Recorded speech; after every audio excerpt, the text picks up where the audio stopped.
Assalamualaikum warahmatullahi wabarakatuh. Baiklah anak-anak, sebelum kita memulai pelajaran, marilah kita buka pelajaran ini dengan sama-sama melapaskan napas basmalah. Bismillahirrahmanirrahim. Baiklah anak-anak, minggu yang lalu kita sudah mempelajari tentang iman kepada qada dan qadar, pengertian daripada qada dan qadar, dan takdir. Takdir itu ada dua yang kemarin kita sudah pelajari, yaitu takdir mubram dan takdir mu'allaq. Nah, sekarang kita akan lanjutkan materi kita hari ini tentang masih tetap beriman kepada qada dan qadar, tentang bagaimana sikap kita bila kita menghadapi suatu musibah ataupun kalau kita mendapatkan kebahagiaan. Nah, anak-anak, kalau kita seseorang itu mengalami musibah, maka dianjurkan untuk mengucapkan kalimat al-istirja. Al-istirja itu adalah innalillahi wa inna ilaihi raji'un. Jadi istirja itu innalillahi wa inna ilaihi raji'un. Itulah kalimat bacaan daripada istirja. Jadi kita kalau kita mendapat musibah bukan hanya meninggal dunia saja, kita kehilangan harus mengucapkan innalillahi wa inna ilaihi raji'un. Kaki terjatuh dari tangga atau dari motor,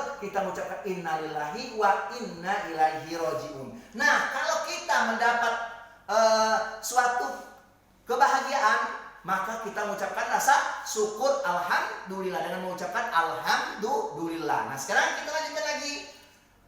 Ciri-ciri orang yang beriman kepada qada dan qadar di antaranya adalah: satu, mentaati perintah Allah dan menjauhi semua larangannya. Jadi yang diperintahkan Allah, apa saja yang diperintahkan Allah di dalam Al-Quran, maka kita harus melaksanakannya. Dan apa yang dilarangnya, kita jauhi. Contohnya perintah Allah, sholat, puasa, zakat, itu perintah Allah, maka kita harus melaksanakannya dan tidak bersalah. Begitu juga larangannya, tidak boleh mencuri, membunuh, apa saja yang dilarang oleh Allah kita jauhi. Itulah hikmah yang pertama. Yang kedua adalah berusaha dan bekerja secara maksimal. Kita disuruh oleh Allah untuk mencari nafkah, itu bekerja. Terus dengan bekerja maksimal, insya Allah apa yang kita inginkan maka akan tercapai. Jadi harus bekerja secara maksimal. Maksimal di situ bersungguh-sungguh. Itu maksudnya.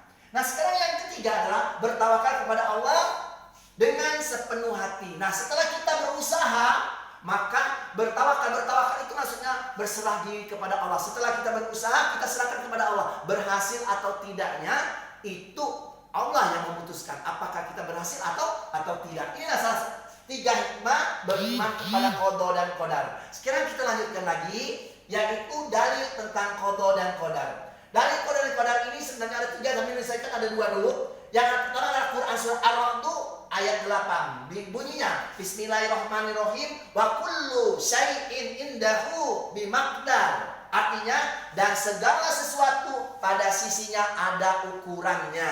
Nah, jadi ini yang pertama tentang hikmah beriman, dalil tentang qada dan qadar. Yang kedua adalah surat Al-Qamar ayat 49 yang berbunyi Bismillahirrahmanirrahim, innal kulla syai'in khalaqahu biqadar. Artinya, sesungguhnya kami menciptakan segala sesuatu menurut ukuran. Jadi sudah ditentukan oleh Allah, baik dan buruknya sudah ada ukurannya dari Allah Subhanahu wa ta'ala. Nah, sekarang kita lanjut lagi yang materi kita yang terakhir, yaitu hikmah beriman kepada qada dan qadar. Ada tiga di antaranya.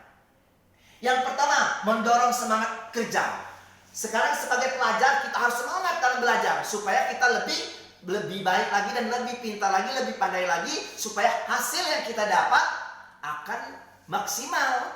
Nah, nanti kita sebentar lagi kita akan mid semester. Jadi sekarang sebelum mid semester atau ulangan tengah semester, maka kita harus bersemangat bekerja dengan belajar yang sungguh-sungguh. Yang kedua adalah mendorong manusia untuk ihsan, ikhlas dan ridho atas ketetapan Allah. Ini apa maksudnya? Maksudnya kalau kita menerima takdir baik atau buruk, maka kita harus ikhlas dan ridho karena semua itu adalah ketetapan Allah. Baik itu kita jadi orang kaya, kita bersyukur, ataupun orang miskin, kita maka harus bersabar. Jadilah di sini dikatakan mendorong manusia untuk ikhlas dan ridho. Ikhlas itu menerima apa adanya yang telah ditetapkan oleh Allah Subhanahu wa ta'ala. Yang ketiga adalah mendorong manusia senantiasa bersyukur dan bertawakal kepada Allah. Nah, kalau kita sudah menerima ini dengan rasa syukur, baik buruk atau itu kita merasa bersyukur, maka kita bertawakal kepada Allah, berserah diri apa yang Allah tetapkan kepada kita, hendaklah kita ikhlas dan bertawakal dan bersyukur bahwa semua itu adalah ketentuan dan ketetapan Allah. Maka kita harus bersyukur dan bertawakal kepada Allah. Nah, inilah materi kita hari ini tentang iman kepada qada dan qadar. Yang pertama adalah kalau kita mendapat suatu musibah, hendaklah kita ucapkan innalillahi wa inna ilaihi raji'un atau dengan bahasa istirja.